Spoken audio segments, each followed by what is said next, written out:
തഹാവൂർ റാണ ഇപ്പോഴും NIA കസ്റ്റഡിയിൽ തന്നെ. അദ്ദേഹത്തിനെ ചോദ്യം ചെയ്തുകൊണ്ടിരിക്കുകയാണ്. തുടക്കത്തിൽ അദ്ദേഹം നിസ്സഹരിച്ചുകൊണ്ടിരുന്നു. പിന്നീട് ഇപ്പം പതുക്കെ അദ്ദേഹം സത്യം പറയാൻ തുടങ്ങിയിരിക്കുന്നു. അല്ലാതെ ഇവിടെ രക്ഷയില്ലാന്ന് അദ്ദേഹം മനസ്സിലാക്കിയിട്ടുണ്ടെന്ന് തോന്നുന്നു. ഏതായാലും ബോംബെ ഭീകരാക്രമണം മേൽനോട്ടം വഹിച്ചത് ISI തന്നെയാണ് എന്ന് യാതൊരു സംശയമില്ല. അദ്ദേഹം ആ വിവരം വെളിപ്പെടുത്തിയെന്നാണ് മനസ്സിലാകുന്നത്. പിന്നെ 10 ടെററിസ്റ്റുകളെ അയച്ചിട്ട് ഒരാളെ മാത്രം പിടിച്ചു. അയാളെ പിന്നീട് തൂക്കിക്കൊന്നു. 9 പേരെ അന്ന് വെടിവെച്ച് വീഴ്ത്തിയിരുന്നു. അത് പാകിസ്ഥാനിലെ പട്ടാളത്തിലെ ആർമിയിലെ ഉള്ള ആളുകൾ തന്നെയാണ് ടെററിസ്റ്റായിട്ട് അയച്ചത് എന്ന് ഇപ്പം വെളിപ്പെടുത്തിയതായിട്ടാണ് വാർത്തകൾ വരുന്നത്. അത് തന്നെയല്ലേ, ബോംബെ മാത്രമല്ല, കൊച്ചിയിൽ വന്നു, ഡൽഹിയിൽ വന്നു, അതുപോലെ ആഗ്രയിൽ പോയി, UP പോയി. പക്ഷേ ഇപ്പം പുതിയ വിവരങ്ങൾ വെളിയിൽ വരുന്നത് ബോംബെ പോലെ തന്നെ ഡൽഹിയിലെ നമ്മുടെ ഡിഫൻസ് അക്കാഡമിയും അത് തകർക്കാൻ വേണ്ടിയിട്ടും അതോടൊപ്പം പ്ലാൻ ചെയ്തിരുന്നു. അതിനാണ് ഇയാൾ ഡൽഹിയിൽ പോയത്. തഹാവൂർ റാണ ഡൽഹി സന്ദർശിച്ചത് നമ്മളറിയാം. അത് മറ്റു പലരെയും കാണാനാണെന്ന് വിചാരിച്ചിരുന്നു. പക്ഷേ ഇപ്പോഴാണ് അതിൻ്റെ യഥാർത്ഥ കാരണം വെളിയിൽ വരുന്നത്. ഇന്ത്യൻ ഡിഫൻസ് അക്കാഡമിയുടെ ഹെഡ്ക്വാർട്ടേഴ്സും അതിൻ്റെ പരിശീലന കേന്ദ്രവും ഡൽഹി തന്നെയാണ്. അതായിരുന്നു ഒരു ഉന്നം. നമ്മുടെ വീരുറ്റ സേവനം ചെയ്യുന്ന പട്ടാളക്കാർ അവരെല്ലാം പഠിപ്പിച്ചെടുക്കുന്നത് ഡൽഹി ഡിഫൻസ് അക്കാഡമിയിൽ നിന്നാണ്. ഇന്ത്യൻ യോദ്ധാക്കൾ അത് തന്നെ പട്ടാളത്തിലുള്ള എല്ലാ കേഡറിലുള്ളവരെയും അവിടെ പഠിപ്പിക്കുന്നുണ്ട്. അവിടെ നശിപ്പിച്ചു കഴിഞ്ഞാൽ ഇന്ത്യയുടെ ശക്തി കുറയ്ക്കാം എന്നായിരിക്കണം കരുതിയിരുന്നത്. അതുകൊണ്ടാണ് റാണ ഡൽഹി സന്ദർശിച്ചത്. നമ്മൾ വിചാരിച്ചത് പല ആൾക്കാരെയും കാണാനും പിടിക്കാനും ആളെ സംഘടിപ്പിക്കാനും അല്ല. കാരണം ആ ബോംബെയിലെ പിക്ചറുകൾ പലതും എടുത്ത് 2 പേര്, റാണ മാത്രമല്ല ഹെഡ്ലിയും, ഇവർ 2 പേരും ബോംബെയുടെ ആ ആക്രമിക്കപ്പെട്ട സ്ഥലങ്ങളുടെയും ഹോട്ടലുകളുടെയും എല്ലാത്തിൻ്റെയും പിക്ചർ എടുത്ത് പാകിസ്ഥാനിൽ അവർ എത്തിച്ചു കഴിഞ്ഞിരുന്നു. അതുപോലെ ഡൽഹിയിലെയും ഡിഫൻസ് അക്കാഡമിയുടെ വിവരങ്ങളും അതിൻ്റെ ഫോട്ടോഗ്രാഫ്സും എല്ലാം അമേരിക്കയിൽ എത്തിച്ചിരിക്കുന്നു. ഇപ്പോൾ ഇതുവരെയുള്ള ചോദ്യം ചെയ്യുന്ന പല കാര്യങ്ങളും പുതിയ വിവരങ്ങളും പുറത്തേക്ക് വരുന്നതിനൊപ്പം അതുമായിട്ട് ചില കൺഫ്രണ്ടേഷൻ നടത്തേണ്ടത് അത്യാവശ്യമാണ്. ഡേവിഡ് കോൾമാൻ ഹെഡ്ലിയെ അമേരിക്കയുടെ കസ്റ്റഡിയിലാണെങ്കിലും ഇവിടുത്തെ ഇദ്ദേഹത്തിൻ്റെ 18 ദിവസത്തെ ചോദ്യം ചെയ്യൽ കഴിയുമ്പോൾ അതിൽ കിട്ടിയ വിവരങ്ങളനുസരിച്ച് അമേരിക്കയിൽ പോയി ആ ഹെഡ്ലിയെ ചോദ്യം ചെയ്യേണ്ടിയിരിക്കുന്നു. അമേരിക്കൻ ഡിഫൻസിൻ്റെ അവിടുത്തെ ആൾക്കാരുടെ അനുവാദത്തോടും അവിടുത്തെ കോടതിയുടെ അനുവാദത്തോടും പോയി ഇയാളെ പോയി ചോദ്യം ചെയ്യേണ്ടിയിരിക്കുന്നു. അതിന് അനുവാദം കിട്ടിയേ പറ്റുള്ളൂ. റാണ പറഞ്ഞിരിക്കുന്ന പല സംഭവങ്ങളുടെ സത്യാവസ്ഥ അറിയണമെങ്കിലും അത് കൺഫേം ചെയ്യണമെങ്കിലും ഇയാളുമായിട്ടുള്ള ആ ഫാക്റ്റ് കൺഫ്രണ്ട് ചെയ്ത് ചോദ്യം ചെയ്യേണ്ടിയിരിക്കുന്നു.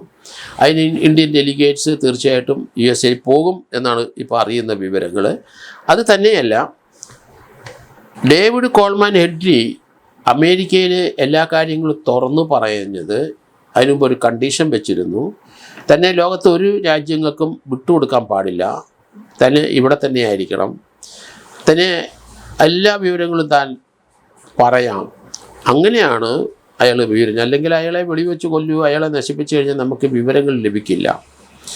അദ്ദേഹത്തിന് ഒരു പ്രോമിസ് കൊടുത്തു, മറ്റു രാജ്യങ്ങളിൽ കൊടുക്കില്ല, അമേരിക്കയിൽ തന്നെ നിങ്ങളെ ജയിലറുകളിൽ, അമേരിക്കൻ ജയിലറുകളിൽ തന്നെ നിങ്ങളെ നിർത്തുള്ളൂ. കാരണം ക്യാപിറ്റൽ പണിഷ്മെൻറ്റോ വല്ലതും വന്നാൽ മറ്റു രാജ്യങ്ങളിൽ കൊടുത്ത് അവിടെ തൂക്കിക്കൊല്ലാൻ സാധ്യതയുള്ളത് കൊണ്ടാണ്. അങ്ങനെ ഒരു കണ്ടീഷൻ്റെ പുറത്താണ് ഡേവിഡ് കോൾമാൻ ഹെഡ്ലി എല്ലാ വിവരങ്ങളും അമേരിക്കയിലെ ഉദ്യോഗസ്ഥരുടെ മുമ്പിൽ തുറന്നു പറഞ്ഞത്. അതുകൊണ്ട് ഇന്ത്യയിലേക്ക് ഇങ്ങോട്ട് കിട്ടാനായിട്ടോ അല്ലെങ്കിൽ ഇന്ത്യയുടെ ആവശ്യപ്രകാരം ഇയാളെ കസ്റ്റഡിയിൽ വിട്ടുകൊടുക്കാനോ കഴിയില്ല. അമേരിക്കയിൽ പോയി ചോദ്യം ചെയ്ത നിയമ തടസ്സങ്ങളൊന്നുമില്ല. അത് അമേരിക്കൻ അവിടുത്തെ തീർച്ചയായിട്ടും ഇദ്ദേഹത്തിൻ്റെ കേസ് അന്വേഷിച്ച ഉദ്യോഗസ്ഥർ അനുവാദത്തോടെ അത് മുന്നോട്ട് കൊണ്ടുപോകാൻ പറ്റുമായിരിക്കും. ഏതായാലും വരും ദിവസങ്ങളിൽ കൂടുതൽ വിവരങ്ങൾ പുറത്തു വരുമെങ്കിലും ഇപ്പോൾ വന്നിരിക്കുന്ന ചില ഇമ്പോർട്ടൻ്റായ ചില വിവരങ്ങൾ ബോംബെയുടെ ആക്രമണത്തിന് അവിടെ വന്നിരിക്കുന്ന ലഷ്കർ-ഇ-തോയ്ബയുടെ ടെററിസ്റ്റ് ട്രെയിനിങ് കിട്ടിയവരാണ് എന്ന് പറയുന്നുണ്ടെങ്കിലും യഥാർത്ഥത്തിൽ അവിടെ വന്നത് അമേരിക്കയിലും പറഞ്ഞിട്ടുണ്ടാവണം, ഇന്ത്യയുടെ അടുത്ത് അതിപ്പം പറഞ്ഞിട്ടുണ്ടാവണം, ISIയുടെ പാകിസ്ഥാനിലെ പട്ടാളക്കാരാണ് വന്നതെന്നൊരു സംശയമുണ്ട്. കാനഡയിലെ തീവ്രവാദ ആശയങ്ങൾ പ്രചരിപ്പിക്കുന്നതിനും ഈ ഡേവിഡ് കോൾമാൻ ഹെഡ്ലിയുടെ ഒപ്പം അതുപോലെ തന്നെ റാണയും പോയിട്ടുണ്ടെന്നാണ് ഇപ്പം വരുന്ന വാർത്തകൾ. ഏതായാലും രണ്ടുപേരും തീവ്രവാദത്തിൽ ട്രെയിനിങ് ലഭിച്ച, അല്ലെങ്കിൽ ഡേവിഡ് കോൾമാൻ ഹെഡ്ലിക്ക് തീവ്രവാദത്തിൽ ട്രെയിനിങ് ലഭിച്ചിട്ടുണ്ടെങ്കിലും അതേ ആശയഗതി ട്രെയിനിങ് ലഭിച്ചില്ലെങ്കിലും അതേ ആശയഗതി ഉള്ള ആൾ തന്നെയാണ് റാണ എന്ന് വ്യക്തമാണ്. കാരണം ഇതിനോടെല്ലാം കൂട്ടുനിന്ന് രണ്ടുപേരെയും ഒന്നിച്ച് പഠിച്ചവരാണ്, സതീർത്ഥരാണ്. അവിടുത്തെ മിലിറ്ററി കോളേജിൽ രണ്ടുപേരും ഒന്നിച്ച് പഠിച്ചവരാണ്, ഒന്നിച്ച് ട്രെയിനിങ് കഴിഞ്ഞവരാണ്. ആ ട്രെയിനിങ് ശേഷം ആണ് ഹെഡ്ലി പാകിസ്ഥാനിലെ ലഷ്കർ-ഇ തോയ്ബയുടെ പ്രവർത്തനമായി മാറുന്നത്. പിന്നെ അയാൾ കാനഡയിൽ പോയി, രണ്ടുപേരും കാനഡ വഴി അമേരിക്കയിലെത്തി. അവരുടെ പേരുകൾ പരസ്പരം അവർ മാറി. ഒരു പാകിസ്ഥാൻകാരൻ്റെ പേരല്ല ഡേവിഡ് കോൾമാൻ ഹെഡ്ലി എന്ന് സ്വീകരിച്ചത്, അതൊരു വിദേശിയാണെന്ന് തോന്നുള്ളൂ, ആരും സംശയിക്കത്തില്ല പേരുമാറ്റം. അതുപോലെ തന്നെ ഇന്ത്യയിൽ അവർ ഈ പേരിലാണ് ടിക്കറ്റ് എടുത്ത് വന്ന് പോയിക്കൊണ്ടിരുന്നതുമൊക്കെ, കാരണം സംശയമൊന്നും തോന്നില്ല. പക്ഷേ യഥാർത്ഥത്തിൽ ഇപ്പോൾ ആ കാര്യങ്ങളെല്ലാം മനസ്സിലായിട്ടുണ്ട്. ബോംബെ ഭീകരാക്രമണം പോലെ തന്നെ നമ്മളെ നശിപ്പിക്കാനായിട്ട് വേണ്ടി ശ്രമിച്ച ഒരു അറ്റംപ്റ്റ് എന്തായാലും നമ്മുടെ ഡിഫൻസ് അക്കാഡമിയിൽ അവർ നടത്താൻ തീരുമാനിച്ചിരുന്നു. പക്ഷേ അത് വിലപ്പോയില്ല. കാരണം ബോംബെയിൽ ഒരു സക്സസ്ഫുള്ളായിട്ട് അവർക്ക് പോകാൻ പറ്റിയിരുന്നെങ്കിൽ, അവരെ 10 പേരെ നമുക്ക് പിടിക്കാൻ പറ്റിയിരുന്നെങ്കിൽ ഇന്ത്യയിൽ പല സ്ഥലത്തും വീണ്ടും ഇതേ രീതിയിലുള്ള അക്രമം അവർ നടത്തിയാണ്. എന്തായാലും അവരെല്ലാം വെടിവെച്ച് വീഴ്ത്തുകയും ഒരാളെ ജീവനായിട്ട് പിടിച്ചോടുകൂടി ആ പ്ലോട്ട് എന്തായിരുന്നെന്ന് ഇന്ത്യക്ക് വ്യക്തമായി മനസ്സിലായി.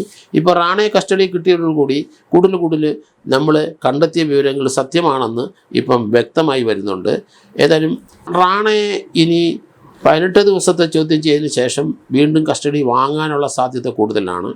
30 ദിവസം വരെ ഒരാളെ കസ്റ്റഡി വാങ്ങുന്നതിന് നിയമ തടസ്സങ്ങളൊന്നും ഇന്ത്യയിലില്ല. അതുകൊണ്ട് ബാക്കിയുള്ള വിവരങ്ങൾ കൂടെ ലഭിക്കുന്നതിനും, അല്ലെങ്കിൽ അടുത്ത കസ്റ്റഡി ചോദിക്കുന്നത് അമേരിക്കയിൽ പോയി അവിടെ ഹെഡ്ലിയെ ഇപ്പം കിട്ടിയ വിവരത്തിൻ്റെ അടിസ്ഥാനത്തിൽ ചോദ്യം ചെയ്ത് കൺഫ്രണ്ടേഷൻ നടത്തിയ ശേഷം മാത്രമായിരിക്കും ഇനി NIA അടുത്ത 10 ദിവസത്തേനോ അല്ലെ 12 ദിവസത്തിനോ വീണ്ടും ഇയാളെ കസ്റ്റഡിയിൽ എടുക്കുന്നത്. അത് ഈ കേസിൻ്റെ ആയിട്ട് ബന്ധപ്പെട്ട് പല സ്ഥലത്തും ഇയാളെ കൊണ്ടുപോകേണ്ട ആവശ്യമുണ്ട്. ബോംബെയിലെ, അതുപോലെ ഡൽഹിയിലെ, കൊച്ചിയിലെ, ആഗ്രയിലെ, UP എല്ലായിടത്തും കൊണ്ടുപോകേണ്ട ഒരു ആവശ്യമുണ്ട്.